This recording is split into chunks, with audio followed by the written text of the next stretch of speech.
Oke, lanjut. Hmm. Oke, kemudian kita bahas yang Yang mana nih? Individual 2, 3, reason? 4, 5 nggak ada ya? Oke, Iya, langsung ke nomor memang suka 6. lompat-lompat nih. Seperti inilah. Oke, risk and benefit. Hmm. Oke, ada Bitcoin, ada KPR, ada cash real estate. Oh ya, ini yang real estate-nya kita bagi dua ya, karena Bitcoin Oke, Bitcoin kita bisa beli gitu kan, bisa beli, bisa juga bukan nyicil sih kalau beli Bitcoin itu lebih ke belinya sedikit gitu kan, ya sedangkan rumah kan nggak beli bisa. sesuai dengan kemampuannya ya. Iya, sedangkan rumah kan nggak bisa beli nyicil 1 meter dulu tahun ini, 1 meter lagi tahun depan Nggak kan nggak bisa. bisa. Mm. Jadi yang di real estate itu dibagi dengan cara cara pembayarannya lah, atau cara cara mendapatkan real estate-nya, KPR, nyicil, sama dengan eh, cash langsung Cash. nih. Ada nggak sih orang beli rumah cash zaman sekarang? Nggak tahu ya, tapi kalau karena hidup gua di desa ada gitu. Malah jarang yang Oke, KPR gitu kan. Tapi gini, mereka kadang ini cash bertahap. berarti tergantung kepada demografinya ya. Iya, tapi kadang ini cash bertahap. Jadi 50% dulu di awal, kemudian 20%, 25%, 25% gitu. Paham? Hmm. Oke, Oke. lanjut ke risk and Dan benefit nih.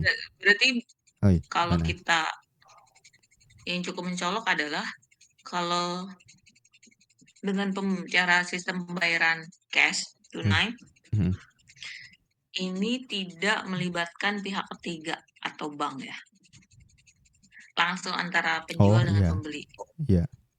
Ya, ya tentu saja ada misalnya notaris dan sebagainya. Hmm. Tapi Tapi di itu sini di luar ya, maksudnya di luar transaksi. Maksudnya di luar transaksi, pihak yang menangani ininya lah ya, jumlah iya uangnya. yang terlibat Hmm. dalam transaksi ini Hmm.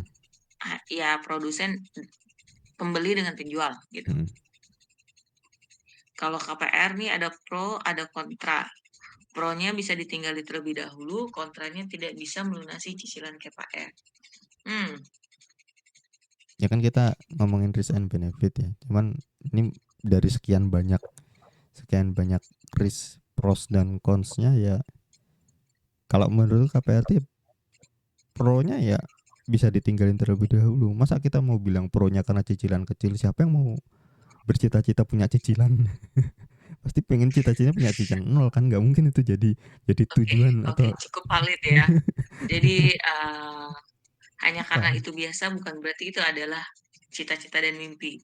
Hanya Mm-mm. karena semua orang punya cicilan bukan berarti Betul. gini, hanya karena punya cicilan itu lumrah dan Mm-mm. banyak dilakukan oleh semua orang, bukan berarti itu adalah suatu cita-cita atau Mm-mm. suatu situasi yang Yang normal. dinikmati ya, bukan normal, Apa? dinikmati gitu. Yang nikmati.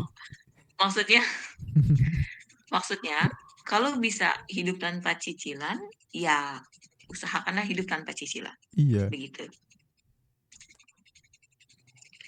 Jadi Ya, satu-satunya yang menurutku poin plusnya KPR ya rumahnya bisa ditinggali dulu. Apa ya? Positif lain ya. Positif hmm. selain rumah bisa Kalau ada orang ditinggal. yang bilang kayak gini, kalau misalnya nggak punya tempat tinggal, tapi kan sekarang harus punya tempat tinggal ya karena contohnya sudah uh, mengikut tempat kerja jauh dari keluarga atau dari orang tua atau sudah membangun keluarga sendiri gitu. Jadi mempunyai tempat tinggal hunian ini adalah suatu keperluan primer yang harus dipenuhi sesegera mungkin gitu. Betul. Maka mau nggak mau harus punya tempat tinggal dong gitu. Hmm. Tapi kalau harga rumah itu bukan seperti harga cimol ya. Hmm. Nah, Ini bukan sebelum kita ke harga ya, sebelum kita ke harga. ya Di poin rumah sebagai atau papan kebutuhan tempat tinggal sebagai sandang kebutuhan pangan utama, papan papan sebagai ya kebutuhan keperluan utama, primer. tidak ada yang menyatakan, maksudnya apa ya? Tidak ada yang mensyaratkan bahwa rumah itu dalam bentuk ke KPR, cash, kepemilikan. atau sewa gitu kan. Oh, Kebutuhannya maksudnya ada rumah ya gitu, tempat memiliki tinggal. tempat hunian itu bukan tidak disyaratkan harus dimiliki ya. Artinya kalau memang tidak sanggup membeli rumah, ya bisa saja dengan sistem menyewa Mm-mm. alias kontrakan, kos-kosan, sistem sewa. Tapi kan bisa Hmm. diusir sewaktu-waktu sama yang punya rumah gitu. Betul, gimana kalau suatu waktu misalnya Hmm. misalnya kita tinggal di suatu kota, Mm-mm. terus punya keluarga, Mm-mm. kemudian kita menyewa Mm-mm. suatu Sekolah anak gitu tempat kan. hunian, ya satu rumah kontrakan misal. Mungkin tiba-tiba yang pemilik kontrakannya misalnya dia ingin merubah, oh tempat kontrakannya, rumah kontrakan ini saya mau tempatin atau mau saya jual atau mau saya rubah, kita bisa kapan saja diusir ya. Mm-mm. Jadi orang menggunakan alasan ini sebagai salah satu alasan untuk Harus KPR. KPR. Kan kalau KPR, ya KPR kita membayar setiap bulan cicilan dan nggak ada yang bisa ngusir gitu. Legal nih. Iya, legal. Bagaimana Ya dengan memang situasi seperti kalau itu? kalau menyewa juga malah justru kayak ketika kita punya anak terus sekolah kan, sekolah anak, terus kita pindah tempat tinggal, ya sulit juga kan, atau pindah domisili ngurus lagi gitu kan, dan jadi memang memang nggak ada yang 100% lebih baik daripada yang lain, pasti ada plus minusnya itu. Dan kalau misalnya lebih cocok-cocokan, misalnya generasi milenial yang masih masih belum membutuhkan tempat tinggal yang settle, atau dia bisa settle, sebenarnya bisa settle juga sih, kayak misal contoh misalnya orang hidup di Balikpapan gitu ya, atau hidup di Jogja atau hidup di Surabaya gitu ya. Dia nyewa di sana, terus di suatu ketika yang punya rumah tahun depan udah nggak disewain ya, mau kita pakai, ya dia pindah dengan tetap di kota yang sama, kan masih possible sebenarnya ya.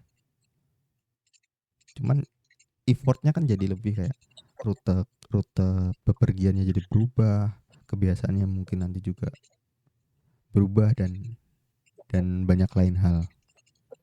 Itu sisi minusnya, harus pinter-pinter beradaptasi gitu kan. Tapi sisi sisi plusnya lagi, ketika orang yang karena aku pernah nyewa juga kan ya. Sisi plusnya adalah sambil mencari di mana tempat tinggal yang menurutku atau menurut kami sebagai keluarga gitu kan, itu nyaman untuk ditinggali. Jadi kayak kita beli software gitu kan, ada masa trial software. Nah, nyewa rumah itu juga sama, daripada langsung beli di awal, kita cobain dulu nih trial 1 tahun gitu kan. Nggak bagus nih programnya, kita ganti yang lain yuk, trial yang lain gitu. Sadar diri ya. Jadi sebelum purchase full versionnya, Mm-mm, mm-mm, dicobain dulu trial versionnya. mm-mm. Oke, kalau dengan sistem KPR ini berarti kan dalam setiap bulan akan membayar sejumlah cicilan. Mm. Ini apa? Itu sistem KPR. Nah, kalau yang Bitcoin ini maksudnya kayak gimana nih?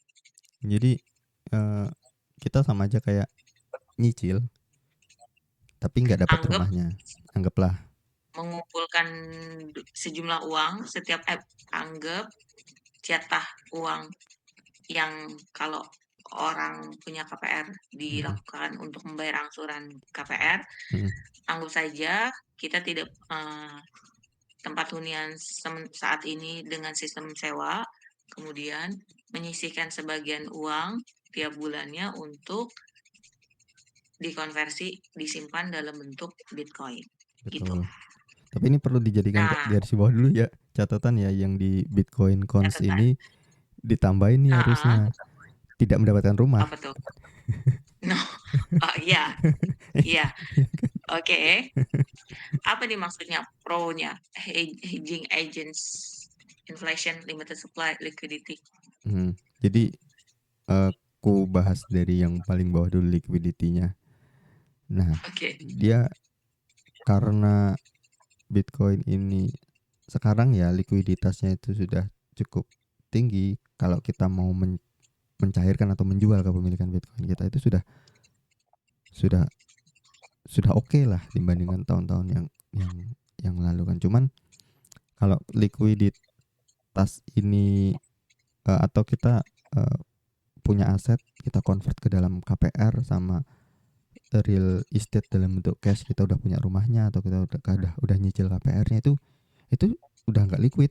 Maksudnya kita udah nggak bisa menggunakan apa yang sudah kita, misal DP tadi, DP KPR udah kita pakai, itu nggak bisa kita pakai lagi ke tempat lain. Maksudnya kita ganti nggak jadi, ya kita cancel KPR sama jual rumah dong kalau rumahnya dalam bentuk cash. Nah, kalau dalam bentuk Bitcoin kan kita masih bisa bawa terus nih si Bitcoin sampai kita kebutuhan untuk tempat tinggal tadi muncul, atau urgensinya itu udah makin tinggi. Oh ya, tahun ini atau tahun depan gue harus punya rumah. Dia di sisi sangat liquid gitu untuk diubah, meskipun nanti disambung sama ini apa, sisi negatifnya price volatility untuk masa sekarang itu cukup tinggi gitu kan. Tahun ini bisa sangat tinggi, tahun depan bisa turun hampir 70 sampai 80%. Itu price volatility-nya cukup cukup cukup signifikan gitu loh, volatil banget.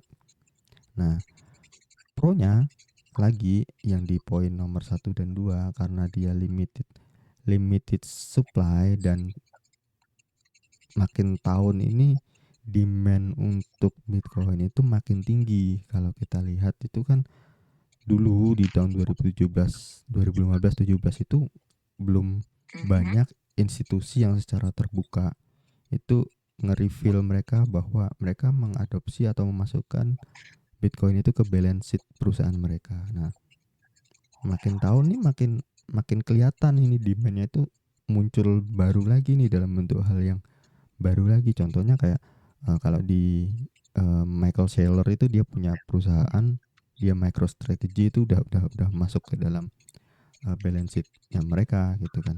Terus di tahun 2000, di apa, pas Covid kemarin, El Salvador sudah mengakui bahwa mereka oke, kita pakai Bitcoin sebagai legal tender. Artinya kan demand itu akan muncul untuk apa, untuk ada sebuah cadangan atau balance mereka dalam bentuk Bitcoin itu muncul.